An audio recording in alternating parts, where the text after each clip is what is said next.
अब देखिए, इन विभाग में होगी भर्तियां शिक्षा, स्वास्थ्य, आदिम जाति कल्याण, पुलिस विभाग के साथ अन्य विभागों में खाली पदों की भी जानकारी मंगाई गई है। तो देखिए, रिक्त पदों की जानकारी मंगाई गई है। जितने भी विभाग हैं उन सभी जगह रिक्त पदों की जानकारी मंगाई जा रही है कि कौन कितने पोस्ट है, कितने खाली है, मतलब टोटल जो कितना जो पद है उसमें कितना भर चुका है, कितना खाली है, इस प्रकार की जानकारी मंगाई जा रही है। शिक्षा विभाग सहित अन्य विभागों में लगभग 35,000 से अधिक रिक्त पदों पर भर्ती के लिए वित्त विभाग को प्रस्ताव जो है पहले से भेजा जा चुका है। इस प्रकार से उसके बाद जो है रिक्तियों की जानकारी मंगाई जा रही है। स्वास्थ्य विभाग में अलग अलग 5,000 पदों से ज़्यादा पदों पर भर्तियाँ होगी। जून जुलाई से इसके लिए आवेदन की प्रक्रिया शुरू हो सकती है। तो देखिए, जून जुलाई से आवेदन की प्रक्रिया जो है स्वास्थ्य विभाग में होने की संभावना है, क्योंकि स्वास्थ्य विभाग जो है इन पदों को भरने की तैयारी में जुट गई है। साथ ही साथ नर्सिंग व पैरामेडिकल स्टाफ के अलावा 800 से ज़्यादा पद डॉक्टर के भी होंगे। वहीं 150 से अधिक पदों पर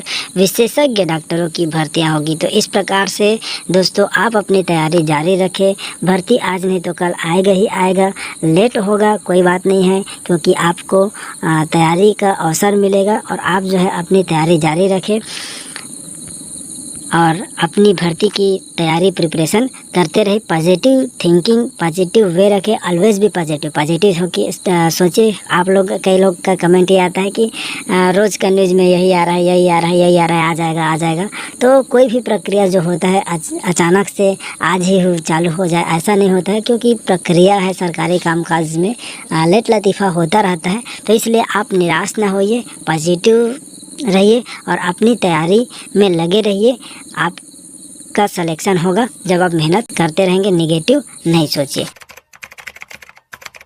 छत्तीसगढ़ शासन वित्त विभाग मंत्रालय महानदी भवन नवा रायपुर अटल नगर अर्थात वित्त विभाग के तरफ से ये जो है विज्ञप्ति जारी हुआ है, नोटिफिकेशन जारी हुआ है, जिसमें देख पा रहे हैं। सर्वप्रथम हम तारीख देखते हैं तो नवा रायपुर अटल नगर दिनांक 7 जून 2024 की स्थिति में यह जो है विज्ञप्ति जारी हुआ है, नोटिफिकेशन जारी हुआ है, जिसमें प्रति में समस्त विभागों की बात कही गई है। अर्थात ये जो आदेश है वित्त विभाग की तरफ से सभी विभागों को गया हुआ है, साथ ही साथ सभी कलेक्टरों को भी गया हुआ है।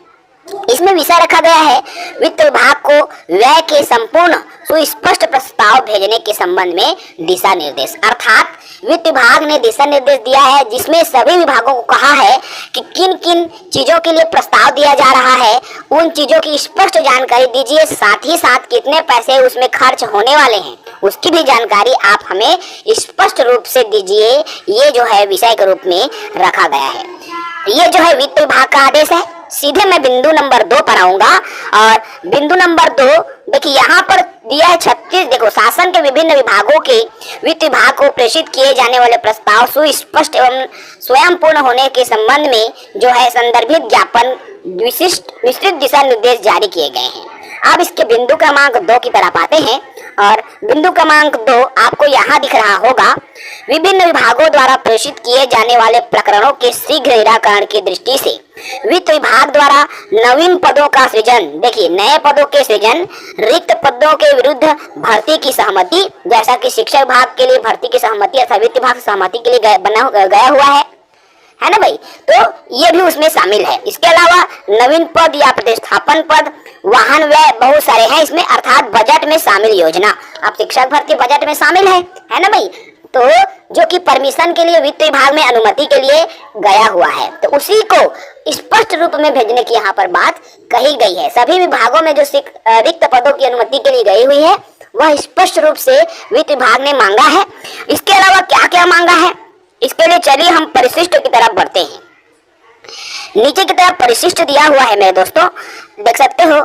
जहां हम परिशिष्ट की तरफ बढ़ते हैं तो प्रपत्र दिख रहा है, नवीन पदों के सृजन का प्रस्ताव, विभागीय भर्ती नियम प्रति भी आपको संलग्न करना है विभाग को, विभागीय सेटअप, और इसके अलावा कौन कौन से ये जो पद हैं, देखिए प्रथम श्रेणी के राजपत्रित हैं, द्वितीय श्रेणी के हैं, तृतीय चतुर्थ श्रेणी के हैं, संभाग स्तरीय हैं, जिला स्तरीय हैं, ब्लॉक स्तरीय हैं, सभी की यहाँ पर जानकारी भेजना है। परिशिष्ट में नवीन पदों के सृजन की भी बात की गई है, अर्थात कौन से पद हैं, पद नाम की भी जानकारी देना है, कौन से मैट्रिक्स लेवल का ये पद है। इसके अलावा पूर्व में स्वीकृत पदों की संख्या कितनी है, अर्थात कितने पद स्वीकृत किए गए हैं, और भरे हुए पदों की संख्या कितनी है, रिक्त पदों की संख्या कितनी है, और नए पद कितने प्रस्तावित किए गए हैं, और प्रस्तावित पद यदि उसके लिए जो है हमसे अनुमति मांगा जा रहा है, मतलब वित्त विभाग से अनुमति मांगा जा रहा है, कितने पदों के लिए अनुमति मांगा जा रहा है और उन पर कितना खर्च होगा, उसकी भी यहाँ पर जानकारी देने की बात कही गई है। मान लीजिए जैसे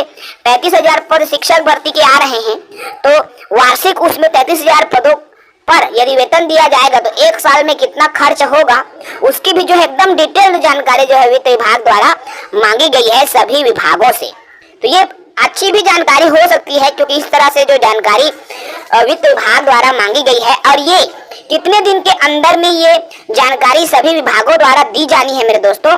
तो आपको यहाँ पर दिख रहा है, देख पा रहे हैं, अभिमत हेतु न्यूनतम 3 दिवस पूर्व नस्ती अनिवार्य रूप से प्रेषित की जाए, अर्थात 3 दिन में ये प्रेषित करने की जो बात है वित्त विभाग द्वारा कही गई है सभी विभागों को। ठीक है भाई, तो छत्तीसगढ़ के राज्यपाल के नाम से यहाँ पर देख पा रहे हैं मुकेश कुमार बंसल हैं, सचिव हैं वित्त विभाग के, शिक्षा मंत्री जी हैं आपके वित्त विभाग के, वो है ओपी सर जी, और जो है छत्तीसगढ़ के राज्यपाल, ये तमाम के द्वारा जो है वित्त विभाग संचालित होता है।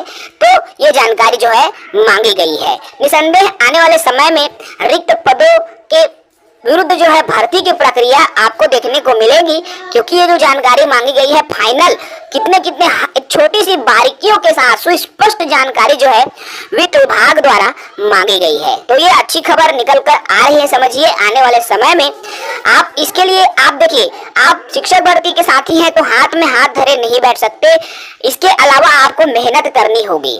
ज्ञापन हो, निवेदन हो, या जो भी माध्यम आप अपना रहे हो वो माध्यम आप अपना सकते हो, ताकि जो है भर्ती जल्द से जल्द आए। नहीं तो वित्त विभाग से परमिशन मिलना नहीं मिलना, हालांकि अनुमति हेतु गया हुआ है, लेकिन कितने पदों पर अनुमति मिलेंगी ये तो वित्त विभाग तय करेगा, और जब वित्त विभाग तय करेगा फिर उसके हिसाब से प्रदेश में विभागों के अंदर भर्तियां होंगी, व्यापम को फिर प्रस्ताव भेजा जाएगा। फिलहाल इस वीडियो में इतना ही। साथी अगर नए हैं चैनल से जुड़ें, चैनल को सब्सक्राइब करें, ताकि किसी भी प्रकार से जानकारी हमको प्राप्त होती है शिक्षक भर्ती की या अन्य विभाग के व्यापम के सभी प्रकार की अपडेट्स की, तो हम आप तक साझा कर सके। जय हिंद।